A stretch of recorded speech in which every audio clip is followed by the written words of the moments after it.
Oke, ketemu lagi sama gua di channel Seribu Roti.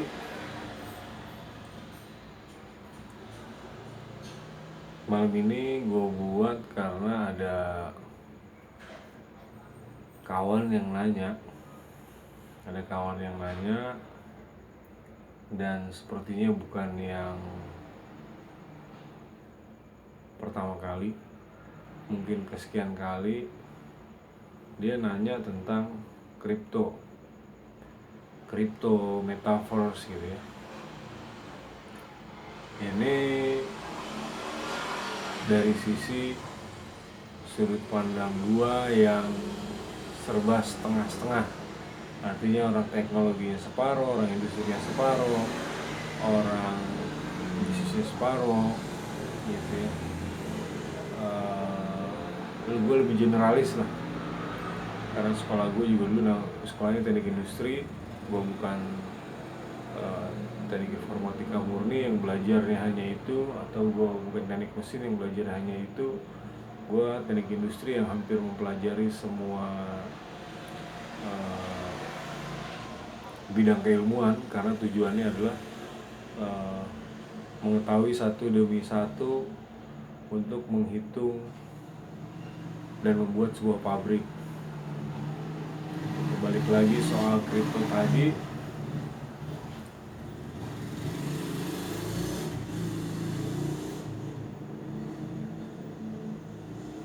gue bikin ini juga untuk ya mungkin untuk banyak orang juga kali yang perlu gitu. Karena sebelum kawan gue yang sekarang nanya ini, ada orang lain yang nanya yang usahanya bagus, sebenarnya usaha realnya bagus, cuma di dunia ya emang berani. Gue salutnya adalah berani gitu. Di dunia ini bukan cuma berani sih, lebih terlalu berani lah. Karena menurut gua yang namanya investasi itu dasarnya adalah, kalau lu nggak ngerti ini diinget-inget, kalau lu nggak ngerti jangan invest. Kalau lu mau invest, belajar. Kalau lu nggak sempat belajar, cari orang yang ngerti.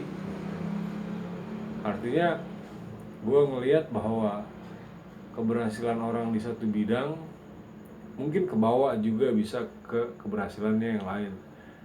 Tapi ada yang seluruhnya, ada yang hanya sebagian. Nah, yang sebagian ini seperti yang sempat nanya gue tentang kripto yang usahanya di sektor realnya maju banget gitu menurut gue. Nah, balik lagi soal kripto, sekarang yang menjadi pertanyaan dan yang mau dijawab, mau dari sudut pandang yang mana dulu pertama? Karena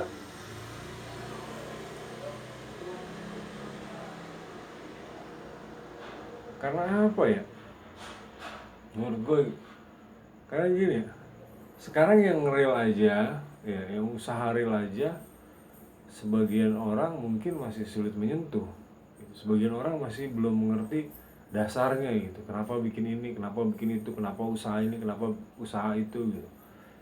Nah, kalau dia ngerti dengan baik kenapa dia usaha ini, usaha itu, atau minimal ada yang, atau di hire orang lah, atau ada yang mengajarkan dia kenapa begini, kenapa begitu, gue rasa dia akan mengerti hampir semua jenis investasi dan bagaimana berjalannya sebuah perusahaan, bagaimana jalannya sebuah negara, apa hubungannya antar negara. Gue rasa itu dengan sendirinya akan mengerti. Yang jadi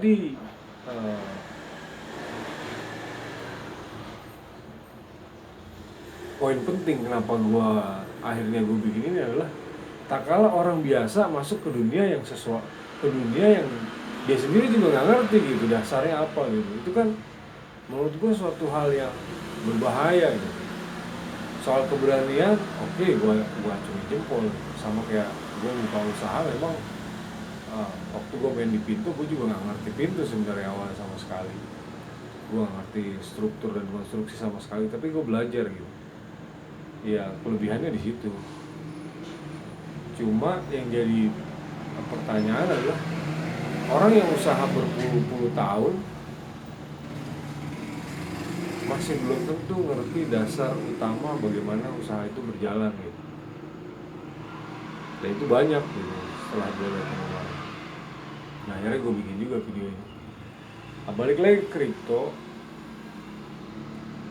kripto ini kita mau nilai dari mana gitu, dan kita mau bahas dari mana, karena pertama baterai gue pendek dan waktunya nggak bisa panjang. Ini udah 5 menit 35.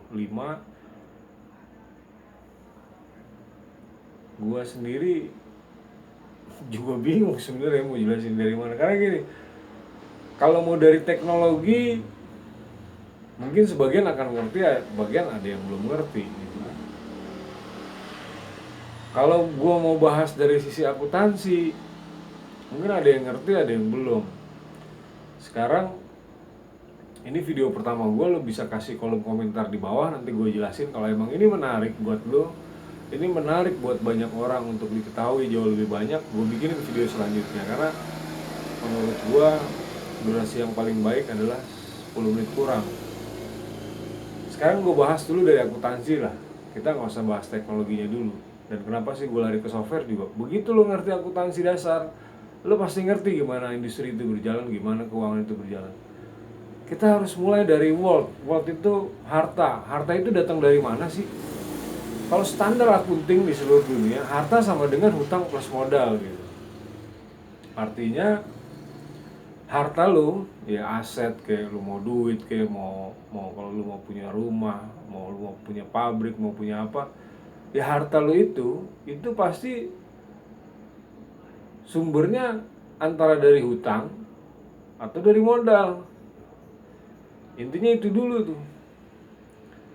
Nah, kita abaikan dulu soal hutang gitu. Kenapa kok ada hutang? Ya hutang harus dibayar gitu.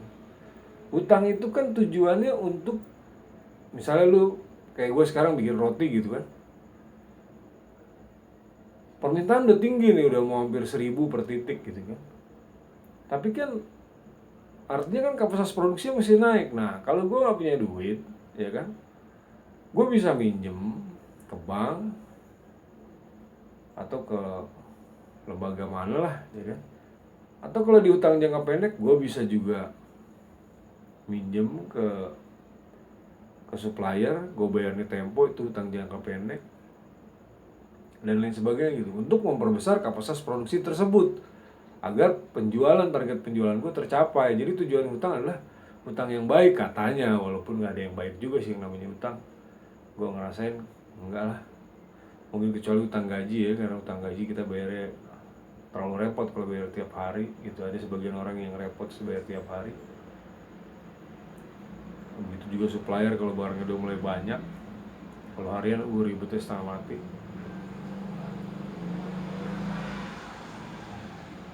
Untuk memperbesar kapasitas produksi gitu, sehingga terciptalah penjualan. Nanti dipotong semua biaya, jadilah pertama laba kotor, nanti dipotong depresiasi, penyusutan dan lain sebagainya. Mereka nyebut bahasa inteleknya EBITDA gitu, earning before interest and tax gitu, pendapatan sebelum bunga, pajak, amortisasi dan depresiasi, serta COVID yang baru adalah artinya insidensial, sampai ketemu net profit margin. Nah, net profit margin atau laba bersih itulah yang akan dikembalikan menjadi modal, disebutnya namanya laba ditahan.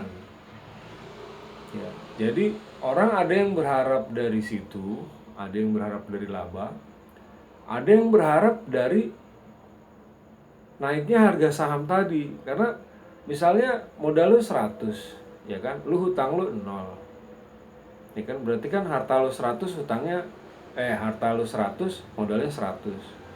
Setelah terjadi penjualan, ya kan, tiba-tiba naik nih 10 rupiah, ya.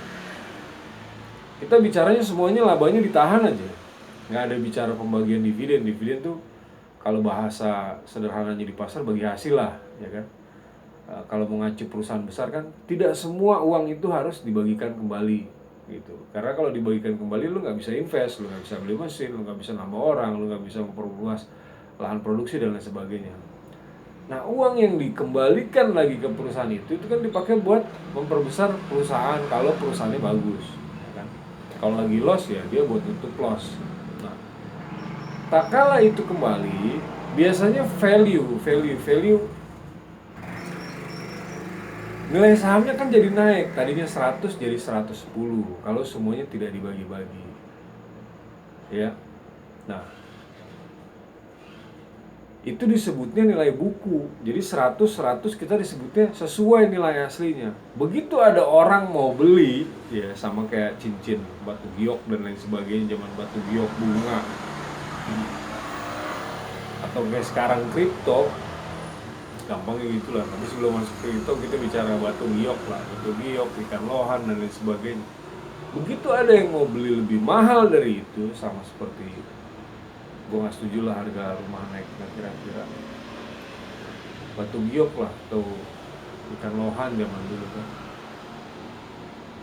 value-nya berubah, sudah tidak lagi sesuai nilai buku atau sesuai nilai aslinya. Nah, selisih antara uang itu disebutnya capital gain. Jadi gue punya sahamnya tadi 100, begitu dibeli orang ternyata perusahaan ini nilainya jadi 200. Berarti kan ada 90 rupiah perbedaannya. Itu kalau skalanya kecil. Ya. Cuma untuk memperjelas artinya capital gain adanya di situ. Nah, kalau di Amerika gitu atau di negara-negara maju lah ya, kenapa banyak orang jadi investment banker? Kenapa bank jadi investment banker? Dan kenapa banyak usaha jalan, ya kan? Dipaksa untuk jalan karena bunga banknya kecil, interest rate-nya rendah gitu. Yang timbul adalah usaha. Nah, oke, dari situ udah paham ya. Jadi orang nyari duit tuh ada yang dari net profit margin, ada yang dari laba bersih tuh ya. Untungnya lu jualan, misalnya kayak gue jualan roti 10 biji dapat 10.000. Misalnya gue untungnya satu roti 100 perak, 10 biji ya gue dapat 1.000 gitu. Nah, yang 1.000 itulah yang balik ke perusahaan. Nah, setelah lu paham itu kan dalam posisi saham. Jadi orang nyari duit ada yang dari laba bersihnya yang ditungguin tadi, yang dari 10 roti kali 1.000 jadi 10.000 dan gue dapat 1.000 perak, 10%-nya. Ada yang nungguin dari capital gain. Gue jual nih mimpinya ke orang lain, entah dengan franchise, entah dengan kemitraan dan lain sebagainya. Nah, kalau capital gain ya tadi karena dia liquid, ya kan. Kalau kita yang di bawah-bawah ini kan jarang yang liquid. Kita belum ada pasar secondary value gitu, secondary penjualan saham di sekunder lah. Yang di bawah-bawah ini masih belum ada kayaknya. Dulu pernah pengen bikin sama anak-anak tapi belum jodoh. Itulah yang dijual gitu. Jadi lu punya perusahaan tadinya, kita gantilah 1.000 biar gampang, 1.000 perak, ya kan? Lu punya duit 1.000 perak, lu jadiin modal 1.000 perak, lu udah usaha jualan roti kayak gua gitu kan, jualan 10 biji dapat 10.000, dipotong semua biaya dapatnya 1.000, gua balikin modalnya jadi 2.000, berarti kas gua jadi 2.000, gampangnya gitulah.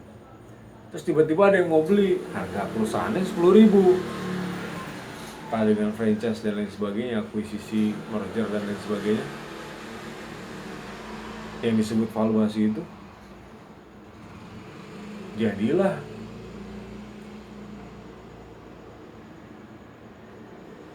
$20.000 misalnya. Berarti kan tadinya 1.000, gue nambah 1.000 baru 2.000 perak, tapi ada yang beli 10 kali lipatnya, jadilah 20.000. Nah, selisih dari itu disebut capital gain. Itulah yang dipermainkan oleh orang-orang yang bermain di dunia saham, entah di BEJ, pokoknya stok lah, stock exchange. Lo mau Indonesia, KIDX kayak, lo mau ASX kayak, lo mau Nasdaq kayak, lo mau di mana, intinya yang dicari adalah selisih dari harga beli dan harga jual saham, yang kadang-kadang Juga sama seperti kripto, sudah tidak masuk di akal lagi karena dia tidak banyak juga yang tidak berhubungan dengan uh, operasional si perusahaan. Kalau bahasa kerennya mereka nyebutnya namanya fundamental. Artinya saham lo naik padahal perusahaannya rugi. Banyak yang kemarin IPO, ya kan? Itu rugi 105 triliun. Grab IPO itu 2 tahun gue baca laporan keuangannya. Kalau gue nggak salah ya, itu rugi 105 triliun. Padahal waktu buka lapak rugi 7 triliun aja gue udah buset ya. Gila. Kalau usaha rugi gini mah semua orang juga bisa, pikir gue. Yang kedua adalah usaha rugi gini terus ngajarin kita gitu, itu kan kacau juga. Yang menurut gue sih. Bentar gue break dulu.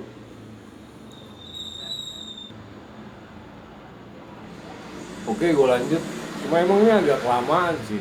Ini udah mulai 15 menit. Jadi intinya adalah ada orang yang nyari contoh kayak pedagang-pedagang kecil gitu ya. Dia hanya nyari dari penjualan dikurangin biaya, ya itu yang buat dia gitu. Sesederhana itu. Tapi ada orang yang kalau sudah mulai agak gede dan dia lebih mengerti tentang dunia yang kayak gini, entah franchise dan sebagainya, dia carinya di capital gain. Nah, ada yang lebih gede lagi, model kayak ya kayak Sandi lah ya, yang pokoknya investment banker itu lah. Dia jual ke bursa gitu. Itu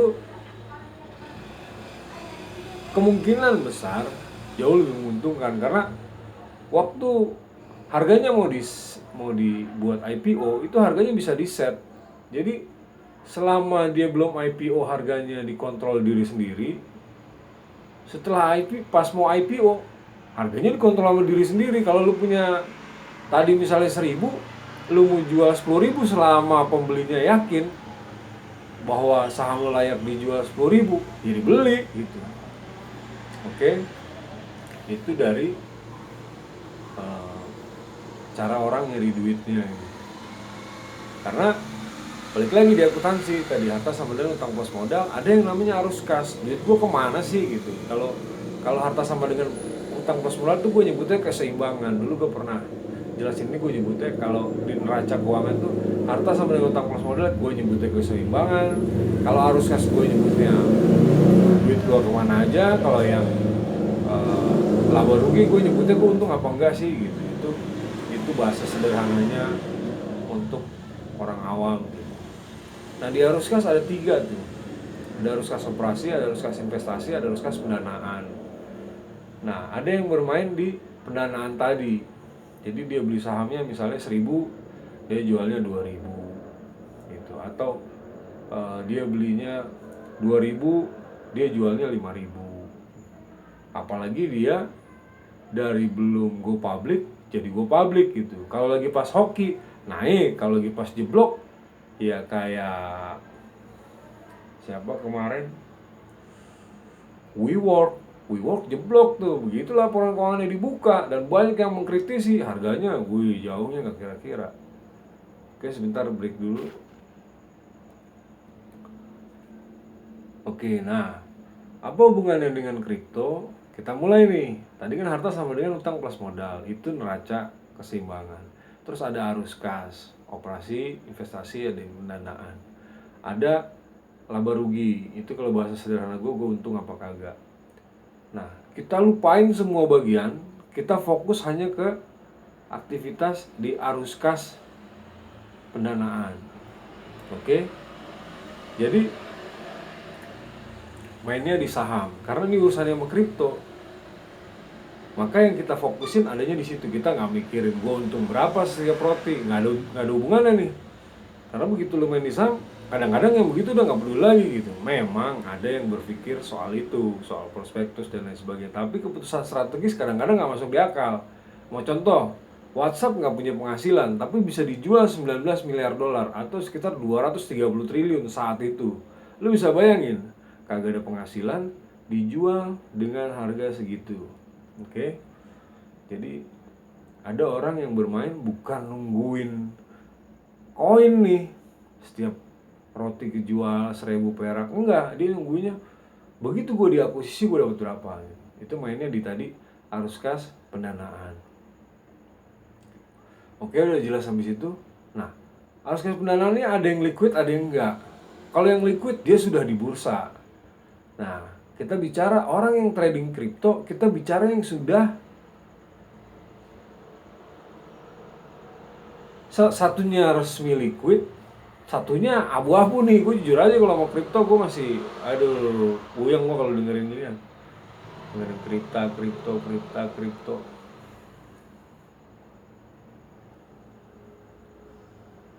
Jadi sebelum kripto ini ide itu keluar, ya ini kita mesti sadar dulu dari mana sih datangnya. Pertama gini, di dunia itu yang liquid, yang bisa diperdagangkan cuma dua tadinya, ya kan? Tadi saham udah jelas ya kan. Yang satu lagi adalah mata uang. Mereka nyebutnya falas. Cuma dua itu. Nah, setiap kali ada orang nanya, "Dan bagaimana investasi?" Menurut gua, jangan pegang falas. Menurut gua, kecuali lu perusahaan buat hedging tuh tiba-tiba takut dolarnya naik, lu persediaan stok biar duitnya nggak kurang, karena begitu dolar naik tiba-tiba lu loss, padahal lu nggak ngapa-ngapain gitu, tapi lu loss. Begitu juga sebaliknya, begitu dolar naik kayak 98 gitu ya, dari 2.000 perak jadi 20.000 perak, lu kayak mendadak. Banyak perusahaan yang gulung tikar karena belinya impor, belinya dolar, jualnya lokal, dan banyak perusahaan yang produksinya lokal, jualnya ekspor gitu. Banyak, termasuk salah satu tempat buka gua gawe lah. Gua nggak perlu sebut di mana. Nah, kenapa sih bukan falas? Karena gini, kalau saham, ini perlu diinget-inget, lu yang mau main di investasi, menurut gua, kalaupun lu terpaksa dan lu masih pengen mau di situ. Kalau saham, ya itu ada struktur pemegang saham. Kasarnya ada komisaris yang kemarin rame-rame ya kan, pemain gitar yang dulu juga, bukan dulu, sampai sekarang mungkin gue juga masih suka dengerin lagu grup band ya, tiba-tiba jadi komisaris di plat merah negara ini kan, ujuk-ujuk ya kan, kata orang sih ujuk-ujuk, gue gak ngerti sekolahnya dari mana, tiba-tiba bertahun-tahun main gitar tiba-tiba jadi komisaris gitu. Apa yang mau diawasin gue gak ngerti juga.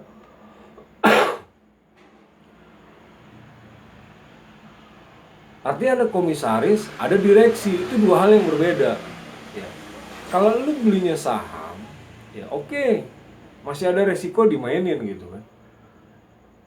Tapi ada resiko, ada faktor keamanan tertentu kalau saham. Ada lagi nih, begitu perusahaannya turun, pertama dijagain, ya kan. Ini enaknya nih orang gede nih, pasti disuspend.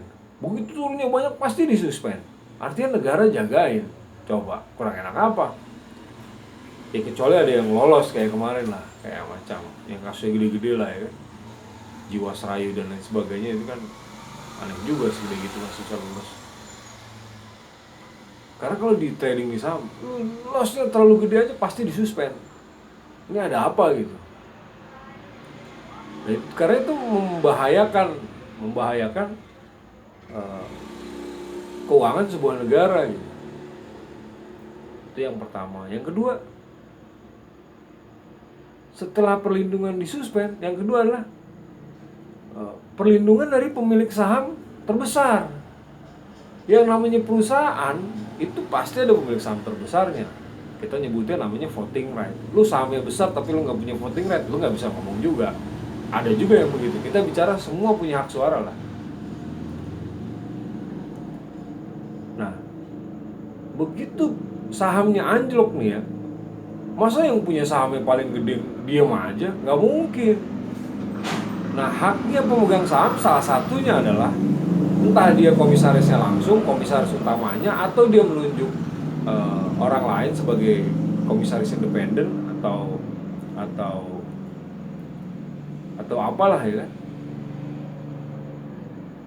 Dia bisa, tugasnya dia nih komisarisnya, selain mengawasi, mengangkat dan memecat direksi. Jadi begitu sahamnya anjlok, dia punya opsi itu. Wah, gue panggil nih RUPS, LB nih, rapat umum pemegang saham luar biasa. Lo bisa berubah nggak? Kalau nggak, gue ganti. Gitu. Itu enaknya saham. Kalau falas, Di mana ada sejarahnya presiden bisa diganti? Falas itu kan mata uang sebuah negara. Lu mau kontrol bagaimana? Jadi kalau ditanya orang, lu pilih mana? Gue kalau boleh milih ya gue pilihnya saham. Kalau gue punya duit, gue punya akses dan lain sebagainya, gue pilih investasi saham. Tapi kalau gue boleh milih lagi, gue lebih pilih gue bikin perusahaan atau gue beli perusahaan, gue jalanin. Lalu kalau gue punya duit, gue jual. Kalau gue punya kesempatan, gue jual lagi.